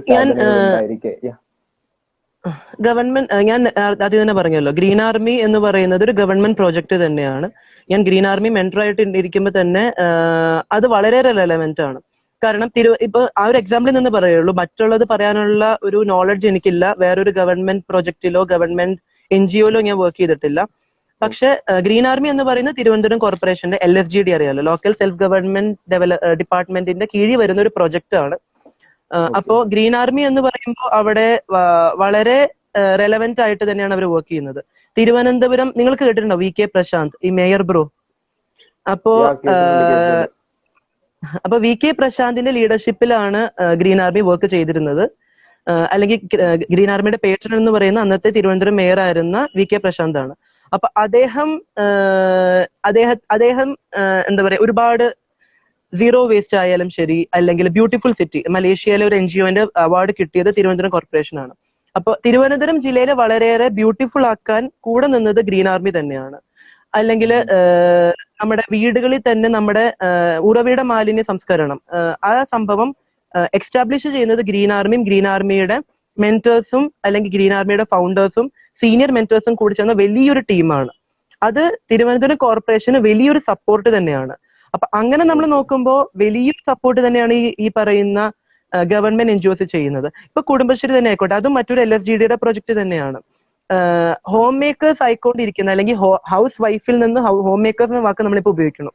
ആ ഹോം മേക്കേഴ്സ് ആയിക്കൊണ്ടിരിക്കെ തന്നെ നമുക്ക് എത്രത്തോളം ആ ഒരു വീട്ടിലെ സ്ത്രീകളെ എന്തെങ്കിലും ചെയ്യുന്നു, അവർക്കൊരു സെൽഫ് റെസ്പെക്ട് ഉണ്ടാക്കണോ, അവർക്ക് ഒരു ഡിഗ്നിറ്റി ഉണ്ടാക്കി കൊടുക്കുന്നതിന് വലിയൊരു പങ്ക് തന്നെ ഈ പറയുന്ന കുടുംബശ്രീ ചെയ്യുന്നുണ്ട്. ആ വാക്കിൽ തന്നെയുണ്ട് കുടുംബത്തിലെ ശ്രീയാണ്. അതിന്റെ ഒരു ബാക്കി എല്ലാ മാറ്റി നിർത്തുകയാണെങ്കിലും they are also relevant, they are also part of the society എന്ന് പറയുന്ന ഒരു സന്ദേശമാണ് കുടുംബശ്രീ കൊടുക്കുന്നത്. എംപവറിംഗ് ദ വിമൻ, മുസവർ പറഞ്ഞ പോലെ എംപവറിംഗ് ദ വിമനെക്കാട്ടിലും കൂടുതൽ എംപവറിംഗ് ദ ഹോം മേക്കേഴ്സ് എന്നാണ് കുറച്ചുകൂടെ നമുക്ക് പറയാൻ പറ്റുക. അപ്പൊ അവർക്ക് അവരുടേതായ ഒരു ഡിഗ്നിറ്റി ഉണ്ടാക്കി കൊടുക്കാൻ കുടുംബശ്രീക്ക് കഴിയുന്നുണ്ട്. അതേപോലെ ഒരുപാട് കാര്യങ്ങളാണ് പല പല ഗവൺമെന്റ് പ്രോജക്റ്റുകളും അല്ലെങ്കിൽ ഗവൺമെന്റിനോട് ചേർന്ന് നിൽക്കുന്ന NGOസും ചെയ്യുന്നത്. ഓക്കെ, അപ്പോ ഗവൺമെന്റ്, ഞാൻ ഒരുപാട് റെലവെന്റ് കാര്യം പറഞ്ഞു, കൂട്ടത്തിൽ വേറൊരു കാര്യം, അതായത് ഈ ഗവൺമെന്റ് NGOs ചെയ്യുന്ന, അതായത് government NGOs non governmental organisation ആണല്ലോ ഈ NGOs എന്ന് പറയുന്നത്, ഗവൺമെന്റ് അല്ലാത്ത, ഗവൺമെന്റ് ഇതരാന്ന് പറയുന്നത്. അപ്പം ഈ അതായത് ചേർന്ന് നിൽക്കുന്ന, അപ്പം ഇത് ഈ ഗവൺമെന്റ് ഓൾറെഡി നമ്മുടെ എസ്റ്റാബ്ലിഷ്ഡ് സിസ്റ്റം ചെയ്യുന്നതിൽ ഉപരിയുള്ള ഒരുപാട് സ്ഥലത്ത് ലാക്ക് ചെയ്യേണ്ട സാധനങ്ങൾ, അതായത് അവർക്ക് എത്തിപ്പെടാൻ പറ്റാത്ത സ്ഥലങ്ങൾ ഐഡന്റിഫൈ ചെയ്തിട്ടാണ് ഈ NGOs വർക്ക് ചെയ്യുന്നത്. ആ ഒരു കാര്യമാണ് ഇപ്പൊ എനിക്ക് പറഞ്ഞതല്ലേ. അതെ അതെ അതെ, ഒരു സപ്പോർട്ട് സിസ്റ്റം, ഒരു ഹെൽപ്പിംഗ് ഹാൻഡ് ആണ് ഗവൺമെന്റിന്റെ പല പോളിസികളും എത്തിക്കാനായിട്ട്. ഇപ്പൊ ലെജിസ്ലേറ്റേഴ്സും എക്സിക്യൂട്ടീവ്സും എല്ലാം ചെയ്യാൻ പറ്റിക്കോണം എന്നില്ല. ഇപ്പൊ കോവിഡിന്റെ കാര്യം തന്നെ എടുക്കാം. ഇപ്പൊ നമ്മുടെ ചേർന്ന് നിൽക്കുന്ന ആശാ വർക്കേഴ്സ് ആണ്, അല്ലെങ്കിൽ വാർഡ് മെമ്പേഴ്സ് ആണ്, ഒരു റാപ്പിഡ് ആക്ഷൻ ടീമാണ്. അത് ആക്ച്വലി ഒരു NGO ആണോ പ്രൊജക്ട് ആണോ എന്നതിലുപരി ചേർന്ന് നിൽക്കുന്ന ഒരു കൂട്ടായ്മ, ഒരു കളക്റ്റീവ് ആണ് അല്ലെ. ഈ ആശാ വർക്കേഴ്സ് എന്ന് പറയുന്നവരാണ് ഇപ്പൊ നമ്മളിലേക്ക് എത്തിക്കുന്നത്. അത് പക്ഷെ അവരാണോ ഇത് ലെജിസ്ലേറ്റ് ചെയ്യുന്നത്, അവരാണോ എക്സിക്യൂട്ട് ചെയ്യുന്നത്? അല്ല, അവർ ചേർന്ന് നിൽക്കുന്ന ഒരു സപ്പോർട്ട് സിസ്റ്റം ആവുകയാണ്. അത് തന്നെയാണ് പല ഗവൺമെന്റിന് ചേർന്ന് നിൽക്കുന്ന NGOs ആയാലും ശരി, ഇല്ലെങ്കിൽ ഗവൺമെന്റിന്റെ പ്രൊജക്ടുകളായാലും ശരി ചെയ്യുന്നത്. ഓക്കെ ഓക്കെ, ഇത് ഒരുപാട് ഇൻഫർമേഷൻ ആയിട്ട് ഇപ്പൊ പറഞ്ഞിട്ടുള്ള എനിക്ക് ഒത്തിരി ഇഷ്ടമായി ആ ഒരു. പിന്നെ ഒരുപാട് കഥകൾ പറഞ്ഞു. അതായത് ഞാൻ എക്സ്പെക്ട് ചെയ്തക്കാട്ടിലും ലൈക്ക് എനിക്കൊരു ധാരണ ഉണ്ടാവില്ല അനക്ക് എന്തെല്ലാം കാര്യങ്ങൾ പറയുന്നുള്ളത്, അതിലപ്പുറം ഒരുപാട് പച്ചയായിട്ടുള്ള കഥകൾ പറഞ്ഞു അനക്ക്. അപ്പം ഈ ഒരു വോളണ്ടറി ലൈഫിൽ ഞാൻ എന്റെ പേഴ്സണലായിട്ട് ചോദിക്കട്ടെ, ഈ വോളണ്ടറി ലൈഫിൽ എനിക്ക് ഏറ്റവും ഹാർട്ട്ഫുൾ ആയിട്ടുള്ള, ഏറ്റവും ഹൃദയത്തിൽ തട്ടിയിട്ടുള്ള ഒരു മൊമെന്റ് ഷെയർ ചെയ്യാവോ? ഞാനത് ഓൾറെഡി പറഞ്ഞു എന്ന് തോന്നുന്നു. സോലസിലെ മൊമെന്റ്സ് ആണ് എനിക്ക് ഏറ്റവും എന്റെ ഹൃദയത്തിൽ തട്ടിയിട്ടുള്ള ഏറ്റവും വലിയ മൊമെന്റ്സ്. കാരണം എന്റെ അമ്മ, ഞാൻ സോലസിൽ ചേരാൻ തന്നെ ഒരു കാരണം എന്ന് പറയുന്നത്, എന്റെ അമ്മ ബൈ ബർത്ത് ഫിസിക്കലി ഹാൻഡിക്യാപ്ഡ് ആണ്. ബൈ ബർത്ത് എന്റെ അമ്മ സെറിബ്രൽ പാൾസി ആണ്. അപ്പം എന്റെ അമ്മയ്ക്ക് നേരത്തെ ഞാൻ പറഞ്ഞു വളരെയേറെ അപ്പർ ഇക്കണോമിക് ആയ പ്രിവിലേജ്ഡ് ആയിട്ടുള്ള ഒരു ഫാമിലി ആയതുകൊണ്ട് തന്നെ ഞങ്ങൾക്കൊന്നും ബുദ്ധിമുട്ട് അനുഭവിക്കേണ്ടി വന്നിട്ടില്ല. പക്ഷെ ഞങ്ങളുടെ ഉമ്മ എന്ന് പറയുന്ന ഷീബ അമീർ, പലരും കേട്ടിട്ടുണ്ടാവുമെന്ന് തോന്നുന്നു. ഷീബ അമീർ ആണ് സൊലസിന്റെ ഫൗണ്ടർ. ഷീബ അമീർ സൊലസ് ഫൗണ്ട് ചെയ്തത് സ്വന്തം മകൾക്ക് ക്യാൻസർ വന്നപ്പം. ഷീബ അമീറും പ്രിവിലേജ്ഡ് ആണ്. ഷീബ അമീറിന്റെ മകളുടെ ഒരു ഓർമ്മ എന്നുള്ള രീതിയെക്കാട്ടിലും എക്കണോമിക്കലി പൂവറായ 18 വയസ്സിന് താഴെയുള്ള കുട്ടികൾക്ക് വേണ്ടിയാണ് സൊലസ് തുടങ്ങിയിട്ടുള്ളത്. ഞാൻ പറയാൻ കാരണം സൊലസ് എന്താന്ന് അറിഞ്ഞാൽ നിങ്ങൾക്ക് അത് മനസ്സിലാവുള്ള ഒരു എന്റെ ഫീല് കിട്ടുള്ളൂ, അതുകൊണ്ടാണ്. അപ്പോ സൊലസിന്റെ മൊമെന്റ്സ് ആണ് എന്നെ ഏറ്റവും കൂടുതൽ ടച്ച് ചെയ്തിട്ടുള്ളത്. ഞങ്ങള് ഒരുപാട് കഥകളുണ്ട്, എനിക്ക് പെട്ടെന്ന് കിട്ടുന്നില്ല, ഒരെണ്ണം പറയാം. ഞങ്ങള് ലേറ്റസ്റ്റ് ആയിട്ട് കുട്ടികളെ കൊണ്ടുപോയത് ടൂറിന് കൊണ്ടുപോയത് പീച്ചി ഡാമും ശോഭ സിറ്റിയുമാണ്. എസ്കലേറ്ററിൽ മുസാഫർ എത്ര വയസ്സിൽ ആദ്യമായിട്ട് കയറുന്നേ? ഒരു എസ്കലേറ്ററിൽ +1 +2 എത്തുമ്പോഴാണ് ഞാൻ കയറിയിട്ട്. ഞാൻ പുറത്തൊന്നും ഇറങ്ങാത്ത ഒരാളായിരുന്നു സത്യത്തില്. ഞാൻ മുസാഫറിനെ കമ്പയർ ചെയ്യുന്നില്ല, ഞാൻ എന്നെ കമ്പയർ ചെയ്യും. ഞാൻ എസ്കലേറ്ററിൽ കയറിയത് എപ്പോഴാണെന്ന് പോലും ഓർക്കുന്നില്ല. കാരണം തൃശ്ശൂർ സിറ്റി തന്നെ വളരുന്ന ഞാൻ, സിറ്റി സെന്റർ ഉണ്ട്. സിറ്റി സെന്ററിൽ എന്തായാലും എനിക്ക് തോന്നുന്നു കുഞ്ഞായിരുന്നപ്പോ തന്നെ കയറി കാണണം. കാരണം ഓർമ്മ വെക്കുന്നതിന് ചെറിയ ഓർമ്മയിൽ പോലും എനിക്ക് സിറ്റി സെന്ററിൽ പോയ ഓർമ്മയുണ്ട്. അപ്പൊ ഞാൻ കയറുന്നത് അത്ര കുഞ്ഞിലെയാണ്. പക്ഷേ ഒരു 10-15 വയസ്സുള്ള ഒരു പയ്യനെ ശോഭ സിറ്റിയിലെ എസ്കലേറ്റർ കണ്ടപ്പോ അവൻ ഓടുകയാണ് അങ്ങോട്ട്. അവനെ എടുത്ത് ഞാൻ എസ്കലേറ്ററിലേക്ക് വെച്ചു. എസ്കലേറ്ററിലേക്ക് വെച്ച് അവൻ അതിലേക്കൂടെ കയറണം. ഒരു മിനിമം ഒരു 50 തവണയെങ്കിലും അതിൽ കൂടെ തന്നെ കയറി. ജീവിതത്തിൽ ആദ്യമായിട്ട് എസ്കലേറ്റർ കാണുന്ന ഒരാള്. അപ്പൊ ആ ഒരു മൊമെന്റ് എന്ന് പറയുന്നത് എന്നെ ഭയങ്കരമായിട്ട് ടച്ച് ചെയ്തു. കാരണം ഞാൻ കമ്പയർ ചെയ്തത് ഞാൻ എത്രയോ എന്റെ ലക്ക് എത്രയാണ്, എന്റെ ലക്ക് ഡിഫൈൻ ചെയ്യാൻ പറ്റില്ല, അത്രമാത്രം ലക്കിയാണ് ഞാൻ. എസ്കലേറ്ററിൽ കയറാൻ പറ്റിയ, അത് നമ്മൾ കേൾക്കുന്നവർക്ക് ചിലപ്പോൾ തമാശയായിട്ട് തോന്നുമായിരിക്കും. പക്ഷെ ആ ഒരു സാധനത്തിൽ കയറാനും പറ്റുമ്പോ അവന്റെ ഹാപ്പിനെസ് എന്ന് പറയുന്നത് നിങ്ങൾക്ക് മനസ്സിലാവുന്നുണ്ടോ എന്നറിയില്ല. എന്റെ ശരിക്കും അതേപോലെ ഒരുപാട് കുട്ടികൾ ശോഭ സിറ്റിയിൽ എസ്കലേറ്റർ കണ്ടപ്പോ ഉണ്ടായ സന്തോഷം പലർക്കും ഡിഫൈൻ ചെയ്യാൻ പറ്റുന്നില്ല. അത്രമാത്രം സന്തോഷമായിരുന്നു. ചെറിയ കുഞ്ഞുങ്ങൾ മുതൽ പല ഉമ്മമാര് വരെ, പല കുട്ടികളുടെ അമ്മമാര് ജീവിതത്തിൽ ആദ്യമായിട്ടാണ് എസ്കലേറ്റർ കാണുന്നത്. അവര് പറഞ്ഞു എന്റെ മക്കളെ കൊണ്ട് ഞാൻ എങ്ങനെയാ പോവുക ശോഭ സിറ്റിയിലേക്ക്. ഒരു 10, 30, 35, 40 വയസ്സുള്ള ചേച്ചിമാര് അല്ലെങ്കിൽ അമ്മമാര് പറയുകയാണ് ഞാൻ ആദ്യമായിട്ട് എസ്കലേറ്ററിൽ കാണുന്നത്. ഈ കുട്ടികളുടെ കൂടെ അമ്മമാര് എസ്കലേറ്ററിൽ കയറുകയാണ്. അതൊക്കെ കണ്ടപ്പോ ഉണ്ടായ സന്തോഷം എന്ന് പറഞ്ഞാൽ എനിക്ക് എന്റെ ഇപ്പൊ കൂടി എന്റെ നെഞ്ച് പിടയ്ക്കുകയാണ് ആ ഒരു സിറ്റുവേഷൻ മനസ്സിൽ വരുമ്പോ. അതെ, എനിക്ക് ഫീൽ ചെയ്തു അത് സത്യത്തില്. അടിപൊളി. അപ്പം ഒരുപാട് കഥകൾ പറഞ്ഞു. ഇങ്ങനത്തെ കഥകളൊക്കെ അനഘിന്റെ അടുത്ത് കേൾക്കുള്ളൂ കേട്ടോ, അല്ലെങ്കിൽ അനഘിനെ പോലെയൊക്കെ നിൽക്കുന്ന ആൾക്കാരുടെ അടുത്ത് കിട്ടുള്ളൂ. സത്യത്തില് നമ്മൾ ഇതേപോലെ ഒരുപാട് കഥകൾ വെക്കും, പക്ഷെ ഇങ്ങനെയുള്ള കഥകളൊക്കെ ഭയങ്കര റയർ ആയിട്ടാണ്. ലൈക്ക് എസ്കലേറ്ററിൽ കയറ്റുന്ന സമയത്ത് എനിക്കൊരു ആ ഒരു ഫീൽ, അതെന്ന് പറയുന്ന ഒരു മൊമെന്റിന്റെ ബ്യൂട്ടിനെസ് ആണ് കാണിക്കുന്നത്, അല്ലാണ്ട് എസ്കലേറ്ററിൽ പൈസയുടെ എസ്കലേറ്റർ ആയതുകൊണ്ടല്ല. ആ ഒരു എന്താ പറയാ, അവര് സൊലസിൽ വരികയാണെങ്കിൽ നിങ്ങൾക്ക് എല്ലാവർക്കും സ്വാഗതം. സൊലസിൽ വരികയാണെങ്കിൽ നമുക്ക് മനസ്സിലാവും നമുക്കുള്ള വിഷമങ്ങളൊന്നും ഒന്നുമല്ല, നമ്മുടെ ബുദ്ധിമുട്ടുകളൊന്നും ഒന്നുമല്ല. സൊലസ് തൃശ്ശൂരുണ്ട്, തിരുവനന്തപുരത്തുണ്ട്, കൊല്ലത്തുണ്ട്, മലപ്പുറത്തുണ്ട്, പിന്നെ പട്ടാമ്പിയിലുണ്ട്, കോഴിക്കോടുണ്ട്. തൃശ്ശൂരാണ് തുടങ്ങിയത്, പക്ഷെ കോഴിക്കോട് ബേബി മെമ്മോറിയൽ ഹോസ്പിറ്റലിന്റെ അടുത്താണ്, ഒരു ഹോട്ടലിനോട് ചേർന്നാണ്, ഒരു ഹോട്ടലിന് തൊട്ടപ്പുറത്താണ്. ഓക്കെ, അപ്പൊ എല്ലാവർക്കും എത്തിപ്പെടാൻ പറ്റിയ സ്ഥലമാണ് കോഴിക്കോട് എനിക്ക് തോന്നുന്നു, അതുകൊണ്ട് ഞാൻ ചോദിച്ചാണ്. എനിക്കും കേട്ടോ ഇവൻ പൂതി അങ്ങോട്ടൊക്കെ ഒന്ന് വരാൻ വേണ്ടിട്ട്. അതെ, കാരണം നമുക്ക് ഒരുപാട് അനിയന്മാരെ അനിയത്തിമാരെ കിട്ടും. ആ ഒരു സെന്റിമെന്റ്സിന്റെ പുറത്ത് വരരുത്. എന്താ പറയാ, നമുക്ക് എന്തെങ്കിലും നമുക്ക് നമ്മുടെ അനിയന്മാർക്കും അനിയത്തിമാർക്കും ഈ ലോങ് ടേം ഇൽനെസ് ഫേസ് ചെയ്യുന്നവരെന്ന് പറയുന്നത് അവരങ്ങനെയായി പോയതാണ്. പക്ഷെ അതുകൊണ്ട് അവരുടെ സ്വപ്നങ്ങളോ അതുകൊണ്ട് അവരുടെ എന്താ പറയാ അവരുടെ ജീവിതം മറിയണമെന്നൊന്നുമില്ല. അവരുടെ ഒപ്പം നിൽക്കുകയാണെങ്കിൽ നമുക്ക് അവർക്കൊരു മാറ്റം വരുത്താൻ, അല്ലെങ്കിൽ അവരുടെ വീട്ടിൽ ചിലപ്പോൾ അവർക്ക് ബുദ്ധിമുട്ടുണ്ടാവും. ഈ സൊലസ് എന്ന് പറയുന്നത് കുട്ടികൾക്ക് വേണ്ടി മാത്രമല്ല, കുട്ടികളുടെ അമ്മമാർക്കും കൂടെ വേണ്ടിയാണ്. പലപ്പോഴും വയ്യാത്ത കുട്ടികൾ ഉണ്ടായാൽ അതിന്റെ ഭാരം വരെ അമ്മമാർക്കാണ്, അല്ലെ? ഇപ്പോ അതുകൊണ്ട് തന്നെ അവരുടെ ചിലപ്പോൾ അച്ഛന്മാർ ഉപേക്ഷിച്ചു പോകും, അല്ലെങ്കിൽ ചിലപ്പോ മക്കള് ഇവരുടെ അച്ഛൻ മരിച്ചാല് ബേർഡൻ ഈ അമ്മമാരുടെ തലയിലേക്ക് വരും. അവർക്കും കൂടി ഒരു ഹെൽപ്പിംഗ് ഹാൻഡ് ആണ്. അതാണ് ഈ നേരത്തെ പറഞ്ഞത്, ഈ കുട്ടികളുടെ ഈ എസ്കലേറ്റർ കണ്ടപ്പോഴത്തെ സന്തോഷം മാത്രമല്ല, കുട്ടികളുടെ അമ്മമാരുടെ എസ്കലേറ്റർ കണ്ടപ്പോഴത്തെ സന്തോഷം കൂടിയാണ് നമ്മൾ കണക്കാക്കേണ്ടത്. അടിപൊളിയടാ കഥകളിലാണ് ലൈഫ് കേട്ടോ. നമ്മള് ചില കഥകൾ ഷെയർ ചെയ്യുമ്പോഴാണ് ചിലർക്ക് പലതും മനസ്സിൽ തോന്നി തുടങ്ങാം. ചിലരുടെ ഒരു സ്പാർക്ക് ഉണ്ടാവും, ചിലർക്ക് ഓപ്പർച്യൂണിറ്റി കിട്ടാത്തൊരു അവസരമായിരിക്കും ചെയ്യാൻ. ഇപ്പൊ പറഞ്ഞ പോലെ ഒരു കൂട്ടുകാരനെ കിട്ടിയെന്ന് പറഞ്ഞു, അല്ലെങ്കിൽ ഒരു ഓർഗനൈസേഷനിൽ എത്തിപ്പെട്ടു, കൂട്ടുകാരൻ തുടങ്ങിയതിനോട് അതൊക്കെ ഒരു നിമിത്തമാണ് നമുക്ക് പലതും ചെയ്യാൻ വേണ്ടിയിട്ട്. ഈ ഒരു എല്ലാവർക്കും അങ്ങനെയാണ്. അപ്പോ ഏകദേശം മൈൻഡ് അപ്പ് ചെയ്യാനായി. അപ്പോ അതിനു മുന്നേ ഒരുപാട് കാര്യങ്ങള് ഞാൻ വെറുതെ ഒരു സ്ട്രൈക്ക് ഇട്ടതാണ്.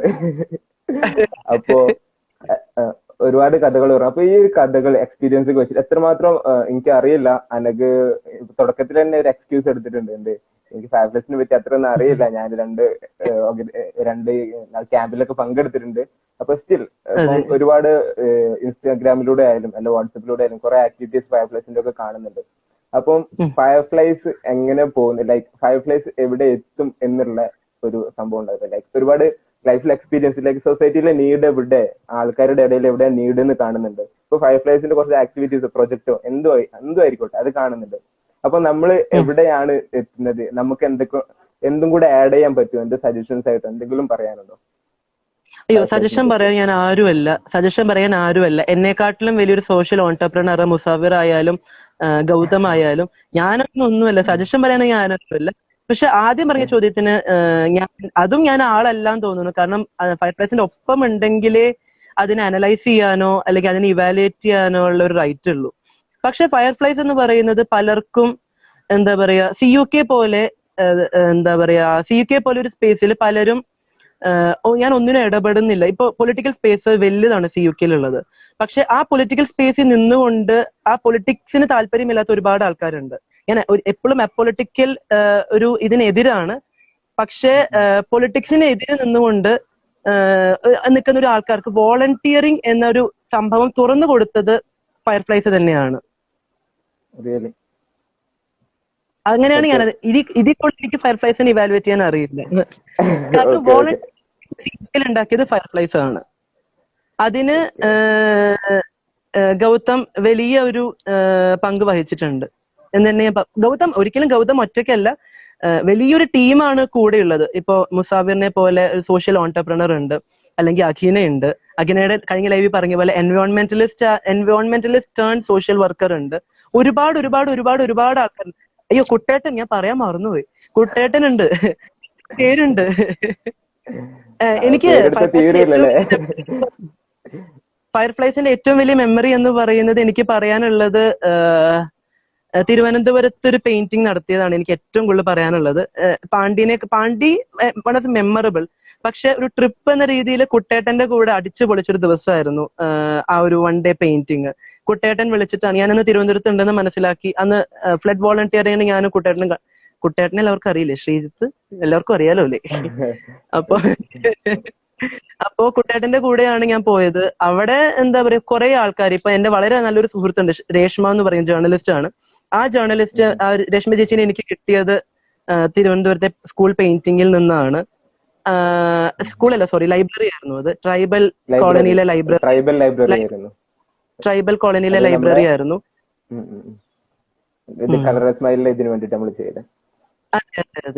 അതെ. അതിന്റെ കൂടെ എനിക്ക് ക്യാപിറ്റൽ സെന്ററിൽ ഒരുപാട് ആൾക്കാരെ, ഇപ്പൊ ആത്മതേജ് എന്ന് പറയുന്ന ഒരു പയ്യനുണ്ട്. അങ്ങനെ ഒരുപാട് പേരെ എനിക്ക് കൊണ്ടുവരാൻ പറ്റി ഫയർഫ്ലൈസിലേക്ക്. അവരിപ്പോഴും ആക്റ്റീവ് ആണെന്ന് ചോദിച്ചാൽ എനിക്ക് അറിയില്ല. പക്ഷെ എങ്കിലും ഒരുപാട് തിരുവനന്തപുരത്ത് ഒരു ചെറിയ ഫയർഫ്ലൈസ് ഉണ്ട് എന്ന് അറിയിക്കാൻ, എന്താ പറയാ, തിരുവനന്തപുരത്ത് ഒരു മിന്നാമിന്നിയായി മാറാൻ കുട്ടേട്ടന്റെ കൂടെ നിൽക്കാൻ എന്നുള്ളതിൽ എനിക്ക് വലിയൊരു സന്തോഷമുണ്ട്. അപ്പം എല്ലാവരും നമ്മളെ തള്ളു കുറെ കേൾക്കുന്നു. ഇനി ആർക്കെങ്കിലും അനഘിനോട് ചോദിക്കാനുള്ള ക്വസ്റ്റ്യൻസ് എന്തെങ്കിലും ഉണ്ടെങ്കിൽ കമന്റ് ബോക്സിൽ ഒന്ന് ചോദിക്കണേ. അതെ, ഒരുപാട് ചോദിക്കണ്ട, ഒരു മയത്തിലൊക്കെ ചോദിച്ചാൽ മതി.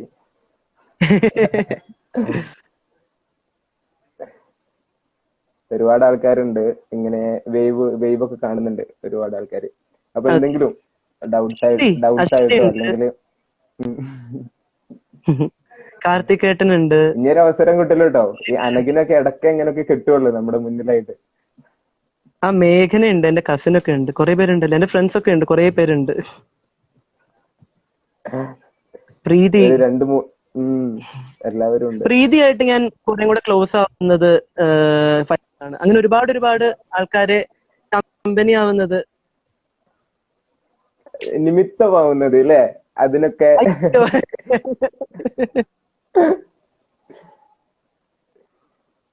ഓക്കെ, അപ്പം ക്വസ്റ്റ്യൻസ് വല്ലതും ചോദിക്കാനുണ്ടെങ്കിൽ, അല്ലെങ്കിൽ എവിടെയാണ് ഇപ്പൊ ഓർഗനൈസേഷന്റെ പേര് പറഞ്ഞു, ഞാൻ കോഴിക്കോട് ഉണ്ടെന്ന് പറഞ്ഞ സൊലേസ്.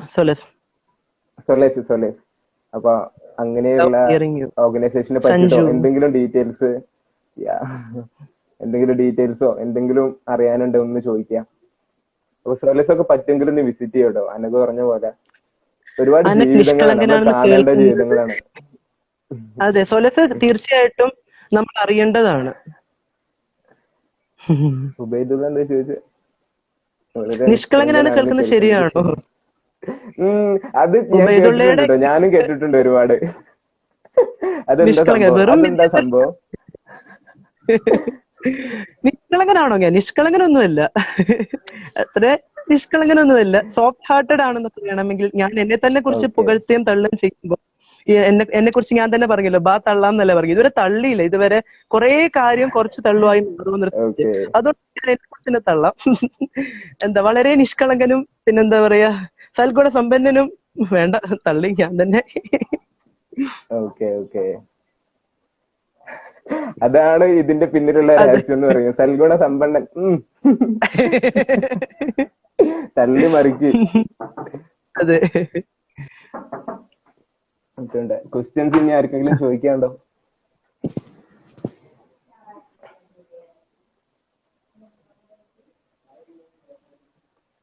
നമുക്ക് അശ്വതി കൊറേ റിയാക്ഷൻ ഇട്ട് കളിക്കുന്നു. അതെ, ഇനി അനഘിന് ഇങ്ങനെയൊന്നും കിട്ടൂല കേട്ടോ. അനഘ എവിടെ കുറെ പെൺകുട്ടികളുണ്ട്. ഓഹോ, പ്രീതി ഞാൻ ആദ്യം തന്നെ പറഞ്ഞല്ലോ, പ്രീതിനെ പരിചയപ്പെട്ടത് ഫയർഫ്ലൈസിലാണെന്ന്. പ്രീതിനെ കുറിച്ച് ഞാൻ എടുത്തു പറഞ്ഞിരിക്കുന്നു. Anagh we keep the momentum among the volunteers, especially Preethi SR Devanka, നമ്മുടെ പ്രീതി EVS-ലെ പ്രീതി. അപ്പോ കാർത്തികേട്ടൻ ചോദിച്ചിരിക്കുന്നു. കാർത്തികേട്ടൻ മുസാവറിന് അറിയണ്ടാവും, നമ്മുടെ സീനിയർ ആണ്, ഇംഗ്ലീഷ് ഡിപ്പാർട്ട്മെന്റിലായിരുന്നു. How could we keep up the momentum among the volunteers, especially when we are working in a large, എന്താ ചോദ്യം കംപ്ലീറ്റ് എനിക്ക് തോന്നുന്നു വലിയൊരു സ്പേസിൽ നിന്നുകൊണ്ട് എങ്ങനെ വോളണ്ടിയേഴ്സിനെ എല്ലാം മാനേജ് ചെയ്യാൻ പറ്റും ചോദിച്ചിട്ടുണ്ടാവുക. അപ്പോ അപ്പോ അത് ഇപ്പൊ സൊലസി തന്നെ പറയുകയാണെങ്കിൽ ഓൾമോസ്റ്റ് എല്ലാ ഡിസ്ട്രിക്റ്റിലും സൊലസ് ഉണ്ട്. അപ്പോ പക്ഷെ നമുക്കൊരു ഓരോരോ ടീം ഉണ്ടാക്കുക. ഇപ്പൊ സൊലസി തന്നെ ഉള്ളത് യൂത്തിന് വേണ്ടി. ഇപ്പൊ സൊലസ് കൂടുതലും ഇപ്പൊ പറഞ്ഞല്ലോ ഉമ്മ എന്ന് പറയുന്നത് ഒരു അബവ് 60 ഉള്ള ഒരാളാണ്. അപ്പൊ പക്ഷെ ഞങ്ങളുടെ ഉമ്മ ചെറുപ്പാണ് കേട്ടോ, ഞാൻ എന്നെക്കാട്ടിലൊക്കെ ചെറുപ്പാണ് ഉമ്മ, അത് വേറെ കാര്യം. എങ്കിലും ഏജ് ഡസൻ മാറ്റർ എന്ന് പറയുന്ന പോലെ ഞങ്ങളുടെ ഉമ്മ 60 വയസ്സിന് വെള്ളുണ്ട്. അപ്പോ അവര് പറയുന്നതിലും കൂടുതൽ ഇപ്പൊ കുട്ടികളെ മനസ്സിലാക്കാൻ കുറച്ചുകൂടെ നമ്മളെ പോലെയുള്ള അവരുടെ ഏജ് ഗ്രൂപ്പിൽ തന്നെ ഉള്ള ആൾക്കാർക്കായിരിക്കും മനസ്സിലാവുണ്ടാവുക അല്ലെ. അപ്പൊ കുട്ടികളെ മനസ്സിലാക്കാനായിട്ട് നമ്മൾ ഒരു യൂത്ത് വിങ് ഉണ്ടാക്കുക. ഇപ്പൊ ഒരു വലിയ NGO, ഒരു മേജർ ഒരു വലിയ കോസിന് വേണ്ടി ഉള്ള NGO ആണെങ്കിൽ ആ ഒരു മൊമെന്റത്തിൽ നിന്നുകൊണ്ട് അല്ലെങ്കിൽ ആ ഒരു സ്പാർക്ക് മനസ്സിലാക്കാൻ പറ്റുന്ന ഒരു ഗ്രൂപ്പിനെ ഐഡന്റിഫൈ ചെയ്തുകൊണ്ട് മനസ്സിലാക്കുക എന്നുള്ളതാണ് ഒരു കാര്യം ചെയ്യാനുള്ളത്. പിന്നെ വേറെയുള്ളത് ഇടയ്ക്കിടയ്ക്ക് അവർക്ക് എന്തെങ്കിലും പ്രശ്നങ്ങളുണ്ടോ. ഇപ്പൊ ഒരു എന്താ പറയാ 5 വിരൽ 5 തരം ആണല്ലോ. അതേപോലെ തന്നെ എല്ലാ വോളണ്ടിയേഴ്സും എല്ലാ തരം പലതരം ആൾക്കാരായിരിക്കും, പല ക്യാരക്ടറിലുള്ളവരായിരിക്കും. അപ്പോ അങ്ങനെ അതുകൊണ്ട് തന്നെ ആ ഒരു അവർക്ക് അവരുടെ പ്രശ്നങ്ങൾ എന്തൊക്കെയാണെന്ന് മനസ്സിലാക്കുക. ഇടയ്ക്കൊരു മീറ്റ് വെക്കുക. എനിക്കൊന്ന് ഫയർഫ്ലൈസ് ഇടയ്ക്കിടയ്ക്ക് വെക്കുന്നുണ്ട്. അപ്പൊ ആ ഒരു മീറ്റ് വെച്ചുകൊണ്ട് തന്നെ അവർക്ക് വേണ്ടി അവരുടെ പ്രശ്നങ്ങളും അവരുടെ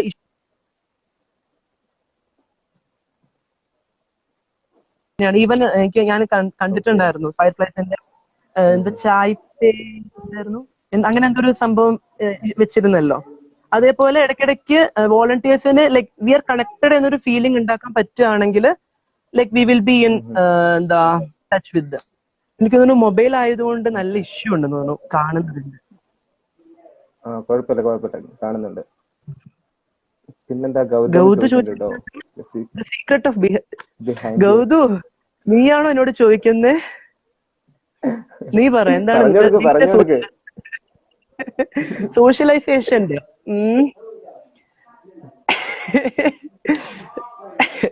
എനിക്ക് അറിയില്ല സത്യം പറഞ്ഞ. എന്താ പറയാ, ഒരു കാര്യം ഞാൻ ചെയ്യുന്നത് എല്ലാവരുടെയും അവരുടെ ഏറ്റവും സ്പെഷ്യൽ ഡേ ലൈക്ക് ഓരോരുത്തർക്കും ഓരോന്നായിരിക്കും. അവരുടെ ബർത്ത്ഡേക്ക് അന്ന് കൂടെ നിൽക്കുക എന്നുള്ളത് ഒരു ജസ്റ്റ് ഒരു വിഷ്, അത് ഞാൻ ചെയ്യുന്ന ഒരു കാര്യമാണ്. അപ്പൊ അത് ഞാൻ എല്ലാവരും ഒരു ബർത്ത്ഡേ വിഷ് ചെയ്യാറുണ്ട്. 12 മണിക്കൊരു കോള് കെട്ടിപ്പിടിച്ചിട്ട് അത് ആരായാലും മച്ചാനായാലും ആരായാലും എക്സായാലും വേണ്ടില്ല ചെയ്യാറുണ്ട്. ഒട്ടുമിക്ക 12 മണിക്ക് വിളിച്ച് വിഷ് ചെയ്യാറുണ്ട്. അത് ഞാൻ ചെയ്യുന്ന ഒരു കാര്യമാണ്. അതപ്പോ എന്താ നമ്മളെ പിന്നെ മറക്കില്ല അങ്ങനെ ഇങ്ങനെ ഒന്നും. പിന്നെന്താ, പിന്നെ കീപ്പ് ഇൻ ടച്ച് എന്നുള്ള പറയുന്ന പോലെ തന്നെ ഞാൻ കീപ്പ് ഇൻ ടച്ച് എന്നുള്ളത് ഒരിക്കലും വെറുതെ ഒഴിവാക്കായിട്ട് ഞാൻ വെക്കാറില്ല. ഒന്നുമില്ലെങ്കിലും അവരുടെ സ്റ്റേറ്റസിനെങ്കിലും ഞാൻ ചുമ്മാ ഒരു ഹഹ ഇമോജി ഇടും. എല്ലാവരുടെ സ്റ്റേറ്റസ് ഏറ്റവും വലുതാണ്. എല്ലാവരുടെ സ്റ്റാറ്റസ് കാണുക, അവർക്ക് എല്ലാത്തിനും ഒന്ന് ചുമ്മാ ഒരു ലാഫിങ്ങിന്റെ ഇമോജി എങ്കിലും ഇടുക. അപ്പൊ നല്ലപോലെ നമുക്ക് സോഷ്യലൈസ് ചെയ്യാം. ഇതിനൊക്കെ എവിടുന്ന് നേരം കിട്ടുന്നോ? അപ്പൊ പിന്നെന്താ, പിന്നെ ഇത്രയൊക്കെ തന്നെയുള്ളൂ. കുറെ NGO ഉണ്ടാവുക. മതി എനിക്ക് തള്ളി പിന്നെ ഒരു ക്വസ്റ്റ്യൻ വന്നിട്ട്, കോവിഡിന്റെ സമയത്ത് എങ്ങനെ പുതിയ വോളണ്ടിയർ സ്ട്രാറ്റജീസ് എന്തെങ്കിലും ഉണ്ടോ? നമുക്കിങ്ങനെ കമ്മ്യൂണിറ്റി ഗ്യാതറിംഗ് ഒന്നും പറ്റില്ലല്ലോ അപ്പൊ. അതെ, ഞങ്ങള് ഇപ്പൊ ദിശയാണെങ്കിലും ബ്രിങ് ബാക്ക് ഗ്രീൻ ആണെങ്കിലും സൊലസ് ഒരിക്കലും ഓൺലൈനിൽ കൂടെ ചെയ്യാൻ പറ്റാത്തൊരു കാര്യമാണ്. ദിശയാണെങ്കിലും ബ്രിങ് ബാക്ക് ഗ്രീൻ ആണെങ്കിലും ഇപ്പൊ ഫയർഫ്ലൈസ് എനിക്ക് ഗൗതമിനോടുള്ള ഏറ്റവും വലിയ ദേഷ്യമാണ്. എനിക്ക് ആ മെൻട്രേ ചൈൽഡിന് പങ്കെടുക്കണമെന്ന് എന്ത് വിഷമം ഉണ്ടായിരുന്നു അറിയോ? ഭയങ്കര ആഗ്രഹമായിരുന്നു എനിക്ക്. പിന്നീട് ഞാൻ ന്യൂസിൽ കാണുമ്പോഴാണ് മെൻട്രേ ചൈൽഡ് തുടങ്ങിയത്. ഉടനെ തന്നെ ഞാൻ ഗൗതമിന് 4 തെറി വിളിച്ച മെസ്സേജ് ഇട്ടത്. എനിക്ക് ഭയങ്കര വിഷമമായിരുന്നു മെൻട്രേ ചൈൽഡിൽ പാർട്ടിസിപ്പേറ്റ് ചെയ്യാൻ പറ്റാഞ്ഞിട്ട്. അപ്പൊ അങ്ങനെയുള്ള ഓൺലൈനിലൂടെ നമ്മൾ നമ്മുടെ മെസ്സേജ് കൺവേ ചെയ്തുകൊണ്ടിരിക്കുക. അതാണ് ഏറ്റവും വലിയ കാര്യം. ഇപ്പൊ ബ്രിങ് ബാക്ക് ഗ്രീൻ ആണെങ്കിൽ നമ്മുടെ 2 ഓൺഗോയിങ് പ്രോജക്ട്സ് ഉണ്ട്. ഒന്ന് പോസ്റ്റ് കോവിഡ് ഇറയിലെ സസ്റ്റൈനബിലിറ്റി. അപ്പൊ നമ്മള് സസ്റ്റൈനബിലിറ്റി എന്ന് പറയുന്ന ഏറ്റവും വലിയൊരു കാര്യമാണ്. എക്കണോമിക്കലിയും എൻവയോൺമെന്റലിയും സസ്റ്റൈനബിൾ ആണെങ്കിലേ ഇപ്പൊ നേരിടുന്ന ഇഷ്യൂസിനെ നമുക്ക് ഓവർകം ചെയ്യാൻ പറ്റുള്ളൂ. പിന്നെ കോസ്റ്റൽ ഇഷ്യൂസ് നിങ്ങൾക്ക് എല്ലാവർക്കും അറിയാം. ഇപ്പൊ വെറും ഹാഷ്ടാഗിൽ ഒതുക്കാതെ നമ്മൾ എപ്പോഴും ആക്റ്റീവ് ആയിക്കൊണ്ടിരിക്കേണ്ടത്. ജസ്റ്റ് എന്താ പറയാ, ഇപ്പം സേവ് ആലപ്പാട് എന്ന് പറഞ്ഞ് പല ഹാഷ്ടാഗ്സ് ആണ് വന്നത്. അപ്പൊ അത് ചെയ്യാതെ പോളിസി മേക്കേഴ്സിന് ഒരു സപ്പോർട്ട് ആയിക്കൊണ്ട് മറ്റൊരു പ്രൊജക്ട് ചെയ്തുകൊണ്ടിരിക്കുകയാണ് കോസ്റ്റ്ലി ഇറോഷന്റെ. ആ 2 പ്രൊജക്റ്റിലും ഞാൻ പ്രൗഡ് മെമ്പർ ആണ്. ഒബ്വിയസ്ലി സപ്പോർട്ട് സിസ്റ്റം നല്ല എന്താ പറയുക നമ്മളെ കേൾക്കാനും നമ്മുടെ കൂടെ നിൽക്കാനും പറ്റുന്ന ഫൗണ്ടേഴ്സ് അല്ലെങ്കിൽ ഓഫീസ് ബെയറേഴ്സ് ഉണ്ടെങ്കിലേ നടക്കുള്ളൂ. അതുണ്ട്. പിന്നെ ദിശയിലാണെങ്കിലും ഇപ്പോഴും നമ്മുടെ മെസ്സേജ്, അതായത് Indian constitution and rights of the citizens എന്ന് പറയുന്ന ഒരു ഓൺലൈൻ കോഴ്സ് നമ്മൾ എടുത്തുകൊണ്ടിരിക്കുകയാണ്.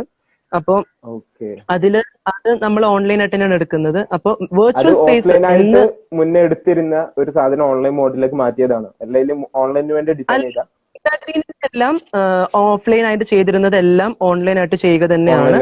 ഓഫ്ലൈൻ അതെ, അതായത് ഓഫ്ലൈനിൽ നമ്മൾ ചെയ്തിരുന്ന നമ്മുടെ ഒരു വലിയൊരു സക്സസ് ആണ്. LP സ്കൂൾ കുട്ടികളുടെ ഇടയിൽ പോയിട്ട് മറ്റൊരു നേരത്തെ ചോദിച്ച ക്വസ്റ്റ്യൻ ഇപ്പൊ ആൻസർ ചെയ്യാൻ പറ്റും എന്ന് തോന്നുന്നു. I think it must be something inspiring. നമ്മൾ ഓഫ്ലൈൻ ആയിട്ട് നമ്മൾ സ്കൂളുകളിൽ പോയി ക്ലാസ് എടുക്കാറുണ്ട്. ഇപ്പൊ NSS ക്യാമ്പ്, അതേപോലെ SP student police cadet, SPC, അവർക്കൊക്കെ നമ്മൾ ക്ലാസ് എടുക്കാൻ പോവാറുണ്ട്. അങ്ങനെ ഇറങ്ങിയിട്ട് നമ്മളൊരു LP സ്കൂളിൽ നിന്ന് വിളിച്ചു. LP സ്കൂളിൽ നിന്ന് വിളിച്ചു. ഞങ്ങൾ ആദ്യം ഞെട്ടിപ്പോയി. ഞാനായാലും ഫഹദ് ആയാലും അഖിലേഷ് ആയാലും ഞങ്ങൾ 3 പേരും ലൈക്ക് റിജക്ട് ചെയ്യാൻ പറ്റില്ല. അപ്പൊ ഞങ്ങൾ അമ്പരന്ന് പോയി, എങ്ങനെ നമ്മൾ സക്സസ് ആക്കും? കാരണം പറഞ്ഞാൽ കേൾക്കാത്ത കുട്ടികളാണ്. ഞാനൊക്കെ 1ാം ക്ലാസ്സിൽ ഒന്നും പറഞ്ഞാൽ കേൾക്കില്ലായിരുന്നു. നമ്മളെല്ലാവരും അങ്ങനെയായിരുന്നു, വെകിളി പിടിച്ച സ്വഭാവം. അവരെ എങ്ങനെ പറഞ്ഞ് മനസ്സിലാക്കും? ഒരു വലിയൊരു സ്ട്രാറ്റജി നമുക്ക് ഉണ്ടായി.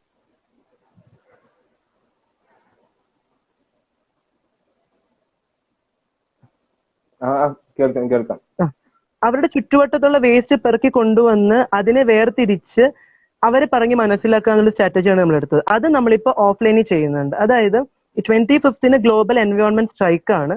അപ്പൊ അതിന്റെ ഭാഗമായിട്ട് നമ്മൾ 25th to 29th 6 വയസ്സ് മുതൽ 13, കാരണം ഓൾറെഡി സക്സസ് ആയതിന്റെ ഒരു കോൺഫിഡൻസിലാണ് നമ്മൾ ചെയ്യുന്നത്. 6 വയസ്സ് മുതൽ 13 വയസ്സ് വരെയുള്ള കുട്ടികൾക്ക് നമ്മൾ ക്ലാസ് എടുത്ത് കൊടുക്കുക. അതാണ് നമ്മൾ ചെയ്യുന്നത് ഇപ്പം.